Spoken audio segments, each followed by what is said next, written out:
এরকম হয়েছে। এখন আপনি বলবেন যে 18-তে তো সবাই অংশগ্রহণ করেছিল, তাহলে কি হয়েছে?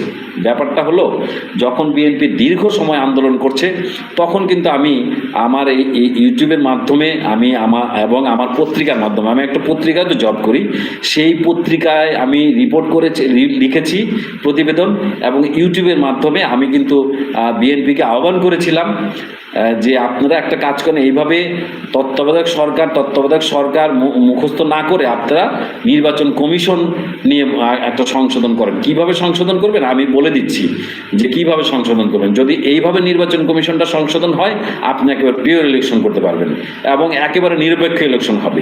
সে কিভাবে আমি বলছি, দেখেন আপনারাও শুনেন। আমি বলেছি যে আওয়ামী লীগ, বিএনপি এবং অন্যান্য যারা দল ছিল তখন, জাতীয় পার্টি বা আদার্স যে দলগুলো আছে, তারা বসে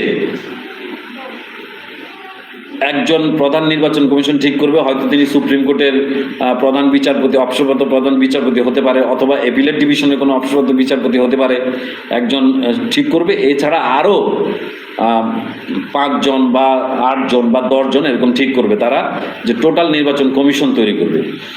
এই কমিশনের অধীনে নির্বাচনের ঠিক 3 মাস আগে এই কমিশনের অধীনে স্বরাষ্ট্র মন্ত্রণালয় চলে যাবে। স্বরাষ্ট্র মন্ত্রণালয়ের আন্ডারে কি আছে? পুলিশ আছে, বিজিবি আছে, আনসার আছে, হ্যাঁ, এই স্বরাষ্ট্র মন্ত্রণালয়টা তার আন্ডারে চলে যাবে নির্বাচন কমিশনের।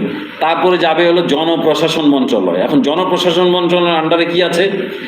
ডিসি আছে, তারপরে বিভাগীয় কমিশনার আছে, তারপরে উপজেলা নির্বাহী কর্মকর্তা আছে, যে যারা ম্যাজিস্ট্রেট, তারা চলে যাবে জনপ্রশাসন মন্ত্রণালয়ের আন্ডারে। সেটা নির্বাচন কমিশনের হাতে চলে গেল। তারপরে এলজিআরডি মন্ত্রণালয়, স্থানীয় সরকার। তো স্থানীয় সরকারে কি কি আছে? স্থানীয় সরকারে আছে আপনার উপজেলা চেয়ারম্যান, তারপর আপনার জেলা পরিষদ, তারপর আপনার ওই যে আপনার ইউনিয়ন পরিষদ চেয়ারম্যান, তারপরে মেম্বার, এরা সবাই।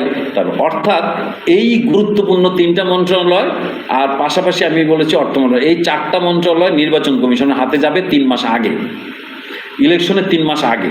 তাহলে নির্বাচন কমিশন, আপনি কোথায় কোন পুলিশের দরকার, কোন থানার কোন ওসি দরকার, কোন জেলার কোন এসপি দরকার, নির্বাচন কমিশন ঠিক করবে। হ্যাঁ, আর পুলিশও কোনো দলকে আর পুলিশ মানে প্রাধান্য দিবে না, পুলিশ প্রাধান্য দিতে হবে নির্বাচন কমিশনকে। আচ্ছা, পাশাপাশি জনপ্রশাসন মন্ত্রণালয় করবে কি? ডিসি, কোন জেলায় কোন ডিসি দরকার, কোন বিভাগে কোন বিভাগীয় কমিশনার দরকার, আর কোন উপজেলায় কোন নির্বাহী ম্যাজিস্ট্রেট দরকার, ওনারা ঠিক করবেন সেটা। হ্যাঁ, জনপ্রশাসন মানে ওই জনপ্রশাসনটাও নির্বাচন কমিশনের হাতে। তাহলে এইভাবে যদি মন্ত্রণালয়গুলো, গুরুত্বপূর্ণ মন্ত্রণালয় যদি নির্বাচন কমিশনের হাতে যায়, তাহলে সেই নির্বাচন কমিশন হবে পাওয়ারফুল, এবং তারা নির্বাচন করবে। নির্বাচন করে যেই দল ক্ষমতা আসবে, সেই দলের কাছে যখন ক্ষমতা হস্তান্তর করবে, এই 3টা মন্ত্রণালয় ওই দলের কাছে চলে যাবে। আবার যখন নির্বাচন আসবে 3 মাস আগে অটো এটা নির্বাচন কমিশন হাতে চলে যাবে। শুধু সংবিধানে একটু কাটছাট। তো আমি কিন্তু বিএনপিকে এরকম আমার অনেক লেখায় আমি লিখেছি, ইউটিউবে বলেছি যে আপনারা এইটা সংশোধন তত্ত্বাবধায়ক না করে এই সংশোধন না নেন। কারণ আমরা 2006-07 আমরা দেখেছি তত্ত্বাবধায়ক সরকারের খেলা। আমরা দেখেছি যে সেই তত্ত্বাবধায়ক সরকার 2 বছর ক্ষমতা ছিল এবং তারা কোনো নির্বাচন দিতে চায় নাই।